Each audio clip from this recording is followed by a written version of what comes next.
When you think Attitude Era, you think Stone Cold.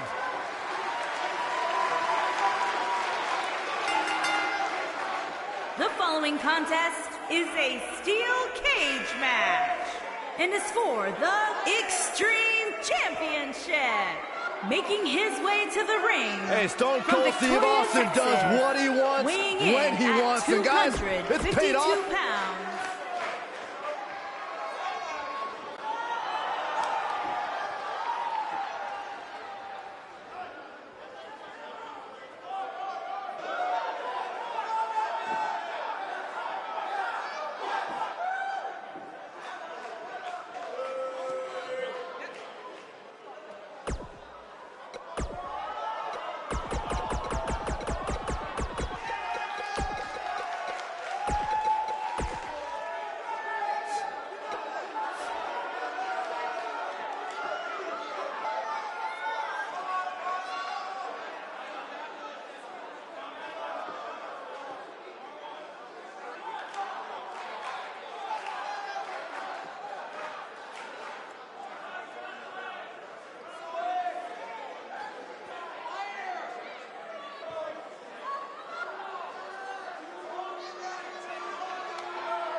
And his opponent, from your darkest fears, weighing in at 316 pounds. Corey, what should we be on the lookout for here in this steel cage match? Cole, you can bet both of these superstars will be looking to use the cage to their advantage as much as possible here tonight. At least they should be looking to do that.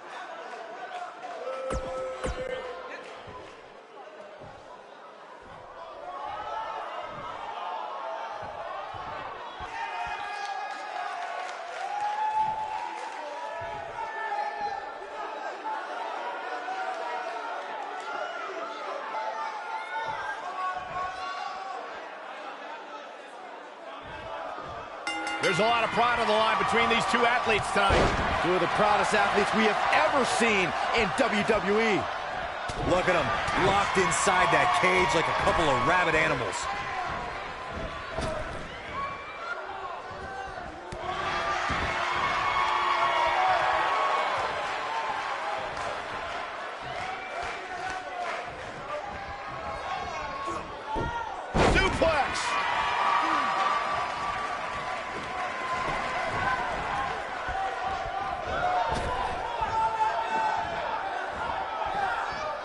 There's a certain feeling that comes over the combatants in a steel cage match once they hear the door close and see the official lock it.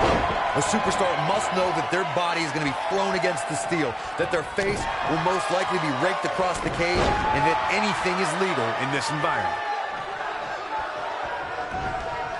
Oh, nasty impact. He's positioned up on that turnbuckle. I would not want to be him right now. You spoke about this earlier, Corey. It's crucial for a WWE superstar to fully understand the gravity of the situation they're in when they battle inside a 15-foot-high steel cage. An individual must be ready to endure pure brutality and be prepared for the fight of their life. No one leaves a steel cage match without scars. Corey, you said something of value for once, and that anything is legal inside the steel cage. To that point, something else we've seen over the years is interference. Whether it's The Undertaker coming up through the ring or John Cena getting bashed in the head with the cage door from the outside, it's all legal in the cage. We talk about how important stipulations are in a steel cage match. If superstars sign a contract where the only way to win is escape the cage and have both your feet touch the floor, the competitors must have a plan. Especially since you have to be comfortable trying to escape through the cage door as you do climbing over the top of the cage. Great job escaping, trying to turn this thing around. Corey, you touched on something moments ago that's so important for the combatants in a steel cage match to remember. A superstar must be able to think offensively to figure out how they're going to escape the cage. They must think defensively at the same time so they can prevent their opponent from getting out of the cage first and winning the match. Well, a superstar must become comfortable with escaping the cage by both exiting the cage door and by climbing over the top of the cage. They must also be aware of their attributes and what's best for them. Let's just say if you're a giant like the... Incoming from Austin. The rivalry between And Austin! Lou Thesz press! Lou Thesz press! Look at him go! This could be it.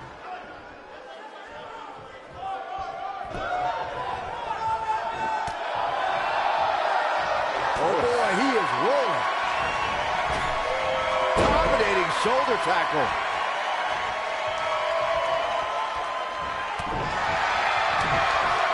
Corey, the WWE Championship match between the Ultimate Warrior and Ravishing Rick Rude was the second half of the double main event at 1990 SummerSlam. The rivalry between the Warrior and the Ravishing One was so heated that no one knew what to expect once the two men were able to battle inside a steel cage, which at the time was the most grueling match in all of WWE. The Ultimate Warrior dominated early on with his incredible strength. Rick Rude turned the tables and used the steel surroundings to his advantage. At one point, Rude dove from the top of the cage onto the Warrior. But after the Warrior's signature Gorilla Press Slam, the Ultimate One climbed over the cage and retained his WWE Championship. The steel cage is a massive enclosure that stands 15 feet in height. For almost 35 years, a select group of high flyers have taken their aerial assaults to greater heights. And when I say that, I mean superstars climb to the top of the steel cage, the real high-rent district, and dive off onto their opponent. And that all started with one man in October of 1983, Jimmy Superfly Snuka. To your point earlier, Byron, we've definitely seen some unbelievable attacks be launched from the top of the steel cage. And you mentioned the most iconic, the steel cage match for the Intercontinental Championship that saw Jimmy Superfly Snuka clash against bitter rival, the magnificent Morocco. There's no denying that Superfly set the bar. You look over the years to people like Jeff and Matt Hardy, Eddie Guerrero, Kurt Angle, and Chris Jericho. They continued to push the envelope and executed unbelievable attacks from the top of the cage. And watch Rikishi take flight off the top of the steel cage. Wow. Before 2017's Extreme Rules, there were just 3 previous tag team matches. He survived the cage. A lot of action in that match. Let's have a look. Here is your winner,